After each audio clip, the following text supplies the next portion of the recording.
சகோதரர்களே, அடுத்த அடையாளம் தான் ஒரு புகை மண்டலம், துகான் என்று சொல்வது. 9வது அடையாளம், இந்த புகை மண்டலம் வெளியாகும். அது வெளியாகி முழு உலகமுமே புகையாக மாறிவிடும், முழு உலகமுமே கருப்பாக மாறிவிடும். சகோதரர்களே, அப்படி இந்த உலகம் மாறிவிடும். அதுவும் கியாமத்துடைய பெரிய அடையாளங்களில் ஒன்றுதான் இது. அடுத்ததாக சகோதரர்களே, அல்லாஹ் சுப்ஹானஹு வ தஆலா ஒரு மிருகத்தை அனுப்புவான். அதற்கு தாப்பா என்று சொல்வது அல்லாஹ் குர்ஆனில் சொல்லுகிறான். وَإِذَا وَقَعَ الْقَوْلُ عَلَيْهِمْ أَخْرَجْنَا لَهُمْ دَابَّةً مِنَ الْأَرْضِ تُكَلِّمُهُمْ أَنَّ النَّاسَ كَانُوا بِآيَاتِنَا لَا يُوقِنُونَ. கியாமத் நெருங்கும் பொழுது நாம் ஒரு மிருகத்தை அனுப்புவோம். அந்த மிருகம் உங்களோடு பேச ஆரம்பிக்கும். அந்த மிருகம் எங்கிருந்து வரும்? சிலர்கள் சொல்கிறார்கள் சஃபா மலையிலிருந்துதான் வெளியாகும். இன்னும் சிலர்கள் சொல்கிறார்கள் காபத்துல்லாஹ்வின் கீழ் பக்கத்திலிருந்துதான் அந்த மிருகம் வெளியாகும். சகோதரர்களே, அந்த மிருகம் வெளியாகி மக்களோடு பேச ஆரம்பிக்கும். இதுவும் கியாமத்துடைய ஒரு அடையாளமாக இருக்கிறது. 10வது அடையாளம் தான் அல்லாஹ் சுப்ஹானஹு வ தஆலா ஒரு நெருப்பை அனுப்புவான். அந்த நெருப்பு முஸ்லிம்களை எல்லாம் துரத்த ஆரம்பிக்கும், மஹ்ஷரை நோக்கி துரத்தும். சகோதரர்களே, அந்த நெருப்பு எப்படிப்பட்டதென்றால் ஸல்லல்லாஹு அலைஹி வஸல்லம் சொன்னார்கள், அந்த நெருப்பு முஸ்லிம்களை அவர்களுடைய ஒவ்வொரு ஊர்களிலிருந்து துரத்த ஆரம்பிக்கும். கடைசியாக மஹ்ஷருடைய பூமிதான் பலஸ்தீனுடைய பூமி, சிரியாவுடைய பூமி, ஷாமுடைய பூமி. அந்த பூமியின் பக்கம் முஸ்லிம்களை துரத்த ஆரம்பிக்கும். இந்த 10 அடையாளங்கள் பெரிய அடையாளங்கள். ஒன்று, சூரியன் மேற்கில் உதிப்பது. 2வது, தஜ்ஜால் வெளியாகுவது. 3வது, ஈசா அலைஹிஸ்ஸலாம் இறங்குவது. 4வது, யஜூஜ் மஅஜூஜ் கூட்டத்தினர்கள் வெளியாகுவது. 5வதும் 6வதும் 7வதும் 3 பூமி அதிர்ச்சிகள் நடப்பது. 8வது, மிருகம் வெளியாகுவது. 9வது, உலகமே புகை மண்டலமாக மாறுவது. 10வது, ஒரு நெருப்பு வெளியாகி அனைவர்களையும் மஹ்ஷரின் பக்கம் துரத்த ஆரம்பிக்கும். கண்ணியத்துக்குரிய முஸ்லிம் சகோதரர்களே, இது நமது ஹபீப் ஸல்லல்லாஹு அலைஹி வஸல்லம் கூறி காட்டிய அடையாளங்கள். இவைகளை நம்ப வேண்டும். நம்புவதற்கு பேர்தான் ஈமான். ஏன் நம்ப வேண்டும் சகோதரர்களே?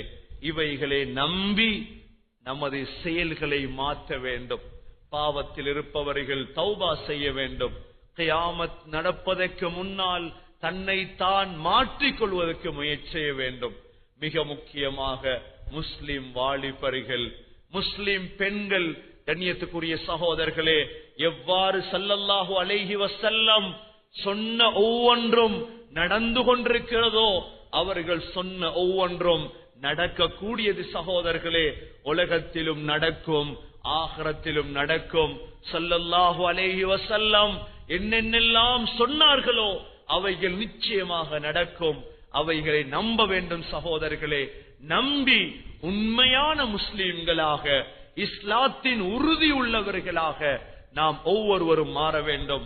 கண்ணியத்துக்குரிய சகோதரர்களே, இதற்கு பேர்தான் ஈமான், இதற்கு பேர்தான் நம்பிக்கை. எல்லா காலமும் கிறிஸ்தவனை போன்று வாழ்ந்துவிடக் கூடாது, யூதனை போன்று வாழ்ந்துவிடக் கூடாது. சகோதரர்களே, முஸ்லீம்களாக வாழ பார்க்க வேண்டும். இஸ்லாமிய கவலை உள்ளத்தில் ஓட வேண்டும். இஸ்லாத்தை படிக்க வேண்டும், ஈமானை படிக்க வேண்டும் என்ற சிந்தனை நமது உள்ளங்களில் உருவாக வேண்டும். ஏனென்றால் சகோதரர்களே, உலக முடிவுக்குரிய தினம் சாதாரணமானதல்ல. கடைசி நாள் எப்படி அமைய போகிறது? அல்லாஹ் சொல்கிறான், லா உக்ஸிமு பியௌமில் கியாமா வலா உக்ஸிமு பியௌமில் கியாமா வலா உக்ஸிமு பின்னஃப்ஸில் லவ்வாமா அயஹ்சபுல் இன்சானு அல்லன் நஜ்மஅ இதாமா. அல்லாஹ் கியாமத் நாள் மீது சத்தியம் செய்து விட்டான். கியாமத் நடந்தே தீரும் சகோதரர்களே, யாரும் எந்த மாற்றமும் தெரிவிக்க முடியாது. அல்லாஹ் கியாமத் நாள் மீது சத்தியம் செய்து விட்டான். கியாமத் நடந்தே தீரும் சகோதரர்களே, யாரும் எந்த மாற்றமும் தெரிவிக்க முடியாது.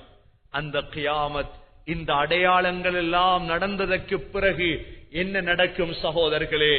கல்லா இதா துக்கத்தில் அர்து தக்கன் தக்கா وجاء ربك والملك صفا صفا وجيء يومئذ بجهنم يومئذ يتذكر الإنسان وأنى له الذكرى يقول يا ليتني قدمت لحياتي فيومئذ لا يعذب عذابه أحد ولا يوثق وثاقه أحد.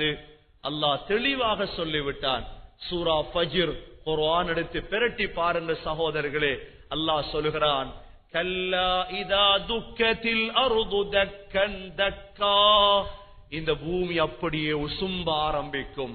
இதெல்லாம் நடந்ததற்கு பிறகு பூமி எப்படி உசும்பும் என்றால் சகோதரர்களே, நாம் நமது தொட்டிலை ஆட்டுவதை போன்று இந்த பூமி உசும்ப ஆரம்பிக்கும். துக்கத்தில் அர்து தக்கன் தக்கா.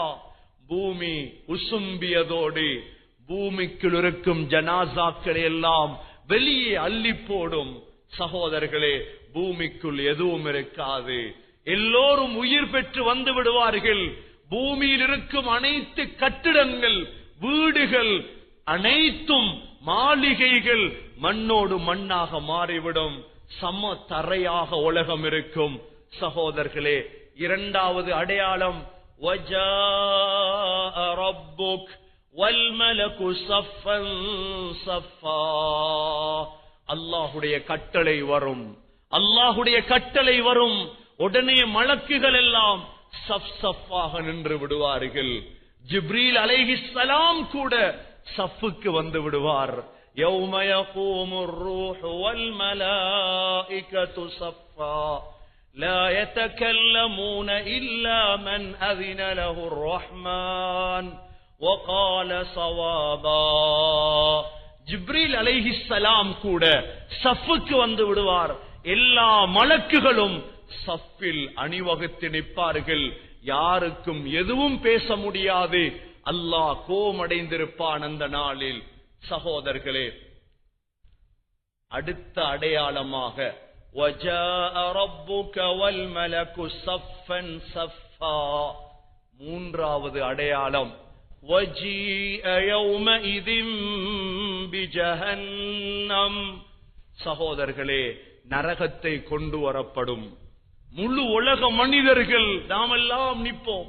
மலக்குகள், ஜின்கள், பறவைகள், மிருகங்கள் எல்லோரும் ஒரே மைதானத்தில், எல்லோரும் பார்ப்பதற்காக நரகம் இழுத்து கொண்டு வரப்படும். சகோதரர்களே, நரகத்துக்கு 70,000 கடிவாளங்கள் இருக்கிறது. ஒவ்வொரு கடிவாளத்தையும் 70,000 மலக்குகள் பிடித்திருப்பார்கள். வஜீஅ யௌமஇதின் பிஜஹன்னம். இழுத்து கொண்டு வரப்படும் நரகம். சகோதரர்களே, அல்லாஹ் சொல்லுகிறார், யௌமஇதி யததக்கருல் இன்சான். அப்பதான் மனிதனுக்கு ஞானம் பிறக்கும். அப்பதான் மனிதன் அனைத்தையும் ஞாபகப்படுத்துவார். அல்லாஹ் தந்த வாழ்க்கையை நாசமாக்கினேனே, அல்லாஹ் தந்த ஆயுள் எதுவும் செய்யவில்லையே, யூதரை போன்றும் கிறிஸ்தவனை போன்றும் வாழ்ந்து விட்டேனே, எந்த அமலும் செய்யவில்லையே. யததக்கருல் இன்சான். அல்லாஹ்வே பதில் சொல்கிறான், வஅன்னா லஹுல் ذிக்ரா. அந்த இடத்தில் ஞாபகம் வந்து என்ன பயன்? அங்க வந்து ஞாபகம் வந்து என்ன பயன்? எக்ஸாம் எல்லாம் முடிஞ்சு, ஃபெயிலாயி முடிஞ்சு, படிக்கலையேன்னு கவலைப்பட்டு என்ன பயன்? என்ன பயன் சகோதரர்களே? அல்லாஹ் தெளிவாக கேட்கிறான். வாலிபர்களே, பெண்களே, வயோதிபர்களே, ஞாபகம் வரும் சகோதரர்களே, நரகத்தை பார்க்க முடியாது. பயங்கரமான தோற்றம் நரகம். அல்லாஹ் சத்தியம் பண்ணிவிட்டான். وَإِن مِّنكُمْ إِلَّا وَارِدُهَا وَكَانَ عَلَى رَبِّكَ حَتْمًا مَّقْضِيًّا. நீங்க ஒவ்வொருவரும் நரகத்தை தாண்டித்தான் போக வேண்டும். அல்லாஹ்வுடைய சத்தியம். கண்ணியத்துக்குரிய சகோதரர்களே, இப்பொழுதுள்ள பிரச்சினை சொர்க்க நரகம்தான். யாருக்கும் சொல்ல முடியாது நீ நரகவாதி, நீ சொர்க்கவாதி. யாருக்கும் சொல்ல முடியாது. அல்லாஹ் அந்த உரிமையை தனது கையில் வைத்திருக்கிறார். சகோதரர்களே, வாழக்கூடிய காலத்தில் தான் சொர்க்கவாதிகளாக வாழ பார்க்க வேண்டும். நரகவாதிகளுடைய பட்டியலிருந்து தப்பித்துக் கொள்ள வேண்டும். ஒரு தடவை ஸல்லல்லாஹு அலைஹி வஸல்லம் ஒரு பெயர் லிஸ்டை காட்டினார்கள். இது சொர்க்கவாதிகளுடைய பெயர். இன்னொரு லிஸ்டை காட்டினார்கள். இது நரகவாதிகளுடைய பெயர். சஹாபாக்களுக்கு ஆச்சரியம். யா ரசூலல்லாஹ், சொர்க்கம் நரகம் முடிவெடுக்கப்பட்டால் ஏன் நாங்க கஷ்டப்படும்? அஃபலா நத்தகில், அதை நம்பி வாழவா யா ரசூலல்லாஹ்? சொன்னார்கள், குல்லுன் முயஸ்ஸருன் லிமா குலிகலா. யார் எதற்காக படைக்கப்பட்டிருக்கிறாரோ அந்த பாதை அவருக்கு இலேசாக்கி கொடுக்கப்படும். ஒரு மனிதர் சுவர்க்கத்துக்கு படைக்கப்பட்டிருந்தால்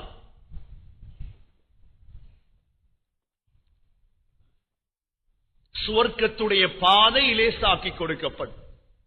நன்மைகள் செய்வது இன்பமாக இருக்கும். நல்ல பேச்சுக்கள் இன்பமாக இருக்கும். சதகா செய்வது இன்பமாக இருக்கும். நரகத்துக்கென்று படைக்கப்பட்டிருந்தால் இசையும் பாவமும் ஹராமும் இன்பமாக இருக்கும். அல்லாஹ் நம் அனைவர்களையும் பாதுகாக்க வேண்டும். சகோதரர்களே, அந்த இடத்தில் தான் ஞாபகம் வரும். வஅன்னா லஹு ذிக்ரா. அல்லாஹ் கேட்கிறான், இப்ப ஞாபகம் வந்து என்ன பயன்? உடனே அந்த மனிதன் சொல்லுவான், யகூலு யா லைதனி கத்தம்து லிஹயாதி. யா அல்லாஹ், இந்த வாழ்க்கைக்கு எதையும் நான் முற்படுத்தவில்லை, செய்து எந்த அமலையும் முற்படுத்தவில்லை. சகோதரர்களே, உலகத்தில் இன்று எத்தனையோ பேங்குகள் இருக்கிறது, அக்கவுண்ட்ஸ். உலகத்தில் கஷ்டம் வந்தா பணத்தை சேர்த்து வைத்திருக்கிறோம். நோய் வந்தா எடுக்கிறதுக்கு, கஷ்டம் வந்தா எடுக்கிறதுக்கு. ஆகிரத்துடைய பேங்கில் ஒன்றும் இல்லை எங்கள்கிட்ட. எத்தனை குர்ஆன ஓதி அனுப்பியிருக்கிறோம் சகோதரர்களே. எத்தனை லட்சம் ரூபாக்களை சதக்கா செய்து அனுப்பி வைத்திருக்கிறோம். அந்த வாழ்க்கைக்கு, நிரந்தரமான வாழ்க்கை. அந்த மனிதன் கை சேதப்படுவான். யகூலு யா லைதனி கத்தம்து லிஹயாதி. எதுவும் செய்யவில்லை. அல்லாஹ் சொல்கிறான், فَيَوْمَئِذٍ لَا يُعَذِّبُ عَذَابَهُ أَحَدٌ. சகோதரர்களே, இரக்கமுள்ள அல்லாஹ் சொல்கிறான், அவன் வேதனை செய்வதை போன்று அந்த நாளில் யாரும் வேதனை செய்ய மாட்டார்கள். சகோதரர்களே, وَلَا يُوثِقُ وَثَاقَهُ أَحَدٌ. அல்லாஹ் கட்டுவதை போன்று யாரும் கட்ட மாட்டார்கள். அந்த அளவுக்கு அல்லாஹுடைய கோபம் இருக்கும் அந்த தினத்திலே சகோதரர்களே. எனவே கண்ணியத்துக்குரிய முஸ்லிம் சகோதரர்களே, சகோதரிகளே, இந்த நாளை நாம் ஒவ்வொருவரும் சந்திக்க இருக்கிறோம். நபி ஸல்லல்லாஹு அலைஹி வஸல்லம் தனது மகள் ஃபாத்திமாவை பார்த்து சொன்னார்கள், ஃபாத்திமா, நீ அல்லாஹ்வை பயந்து கொள். உனது வாப்பா ரசூல் என்று நீ ஏமாந்து விடாதே. தனது மாமி சஃபியாவை பார்த்து சொன்னார்கள், சஃபியாவே, அல்லாஹ்வை பயந்து கொள், கியாமத்தை பயந்து கொள். சகோதரர்களே, ஹஜ்ரத் ஈசா அலைஹிஸ்ஸலாம் அல்லாஹ்விடத்தில் மன்றாடுவார்கள், யா அல்லாஹ், எனது தாய் மரியமை பற்றி உன்னிடம் நான் கேட்கவில்லை, என்னை பாதுகார். ஹஜ்ரத் இப்ராஹிம் அலைஹிஸ்ஸலாம் தனது தந்தை ஆசரை மஹ்ஷருடைய மைதானத்தில் சந்திப்பார்கள். தந்தை சொல்லுவார், மகனே, இப்பொழுது நான் உன்னுடைய சொல்லை கேட்கிறேன். அல்லாஹ்விடம் துஆ கேட்பார்கள். இப்ராஹிம் அலைஹிஸ்ஸலாம், யா அல்லாஹ், எனது வாப்பா இப்பொழுது இஸ்லாத்தை பின்பற்றுகிறார். அல்லாஹ் சொல்லுவான், இப்ராஹிம், கால்களுக்கு மத்தியில் பார். கால்களுக்கு மத்தியில் பார்த்தால் வாப்பா ஆசர் முள்ளம் பன்றியாக மாற்றப்பட்டு நரகத்தில் வீசப்பட்டு கொண்டிருப்பார். சகோதரர்களே, யாரும் யாரையும் பாதுகாக்க முடியாத இடம், யாரையும் யாரும் பாதுகாக்க முடியாத இடம், யாருக்கும் பேசவும் முடியாது. இப்ராஹிம் அலைஹிஸ்ஸலாம் அழுது கொண்டிருப்பார்கள், வாழ்க்கையில் நான் 3 பொய் சொல்லிவிட்டேனே என்பதற்காக. சகோதரர்களே, எத்தனையோ தவறுகள் செய்திருக்கிறோம் நமது வாழ்க்கையில். வாழ்க்கையை எப்படியோ கழித்து விட்டோம் சகோதரர்களே. ஆனால் இனி வரும் வாழ்க்கையை இப்படி கழித்து விடாமல் உண்மையான முஸ்லிம்களாக அல்லாஹ்வுக்கு வழிபட்டு ஸல்லல்லாஹு அலைஹி வஸல்லம் சொன்ன பிரகாரம் வாழ்வதற்கு நாம் ஒவ்வொருவரும் முயற்சி செய்ய வேண்டும். சகோதரர்களே, குறுகிய இந்த வாழ்க்கை, கொஞ்ச கால இந்த வாழ்க்கை நம்மை ஏமாத்தி விடக் கூடாது. தேவையில்லாத விடயங்களில் சர்ச்சை பட்டு கொண்டிருக்காமல், தேவையில்லாத விடயங்களை ஆராய்ச்சி செய்யாமல், சகோதரர்களே, தேவையான விடயம் அந்த ஆகிரத்துடைய வாழ்க்கை, அந்த கபருடைய வாழ்க்கை, அந்த மஹ்ஷருடைய வாழ்க்கை. சொல்லுவார்கள் சகோதரர்களே, தாத்தாரிகளுடைய யுத்தம் நடந்து கொண்டிருந்தது. ஹிஜ்ரி 600ஆம் ஆண்டு முஸ்லிம்கள் சண்டை பிடித்துக் கொண்டிருந்தார்கள். எதில் தெரியுமா? மூசா அலைஹிஸ்ஸலாத்துடைய மூத்திரம் சுத்தமா நஜீஸா. யுத்தம் நடக்கிறது, கொலைகள் நடக்கிறது. முஸ்லிம்களுக்கு மத்தியில் பிரச்சினை எதுவில்? மூசா அலைஹிஸ்ஸலாத்துடைய மூத்திரம் சுத்தமா நஜீஸா. சகோதரர்களே, இப்படிப்பட்ட சிக்கல்களில் ஈடுபட்டு விடாமல் தேவையானது நமது வாழ்க்கை, ஆகிரத்துடைய வாழ்க்கை, கபருடைய வாழ்க்கை, மஹ்ஷருடைய வாழ்க்கை. வாழ்க்கையில் நான் சிந்தித்திருக்க மாட்டோம் சகோதரர்களே. இன்னொரு சந்தர்ப்பம் கிடைக்கும் பொழுது இன்ஷா அல்லாஹ் ஆகிரத்துடைய வாழ்க்கையை பற்றி மாத்திரம், கபர் என்றால் என்ன, மஹ்ஷர் என்றால் என்ன, சிராத் என்றால் என்ன, மீசான் என்றால் என்ன, கடைசியாக சுவர்க்கம் என்றால் என்ன, நரகம் என்றால் என்ன என்று இன்ஷா அல்லாஹ் இன்னொரு சந்தர்ப்பம் கிடைத்தால் நாம் பேசுவோம். சகோதரர்களே, அதற்கிடையில் நாம் செய்த பாவங்களுக்கு தௌபா செய்து இந்த 2 நாளுடைய நிகழ்ச்சி பிரயோஜனமாக மாற வேண்டும் என்றால், இந்த நிகழ்ச்சியுடைய நோக்கம் உங்களுக்கு தெரியும். இந்த நிகழ்ச்சி ஏற்பாடு செய்யப்பட்டதுடைய நோக்கம் என்ன சகோதரர்களே? நமது வாழ்க்கையில் ஏதாவது ஒரு மாற்றத்தை உருவாக்க வேண்டும். நான் பேசினேன், நீங்கள் கேட்டீர்கள், நல்லா இருந்தது என்று சொல்வதல்ல நமது நோக்கம். நமது நோக்கம் சகோதரர்களே, வாழ்க்கையில் ஒரு மாற்றம். வாலிபர்கள் தௌபா செய்ய வேண்டும், பெண்கள் தௌபா செய்ய வேண்டும், ஒரு மாற்றத்தை உருவாக்க வேண்டும். நல்ல உறுதியான உண்மையான அல்லாஹ்வை பயந்தவர்கள் உருவாக வேண்டும் என்பதுதான் இந்த நிகழ்ச்சியுடைய நோக்கம். எனவே கண்ணியத்துக்குரிய சகோதரர்களே, நமது வாழ்க்கையை தூய்மையாக்கிக் கொள்வோம். அல்லாஹ் ரசூலுக்கு வழிபட்டு வாழுவோம். சகோதரர்களே, அல்லாஹ் நமது கடைசி முடிவை அழகாக்குவான். கடைசி நேரத்தில் லா இலாஹ இல்லல்லாஹ் முஹம்மதுர் ரசூலுல்லாஹ் என்ற கலிமாவோடு உயிர் பிரியக்கூடிய சந்தர்ப்பத்தை தருவார். எனவே எல்லாம் வல்ல அல்லாஹ் சுப்ஹானஹு வ தஆலா உண்மையான முஸ்லிம்களாக இந்த பூமியில் வாழ்ந்து மரணிக்க நம் அனைவர்களுக்கும் தௌஃபீக் செய்வாயாக.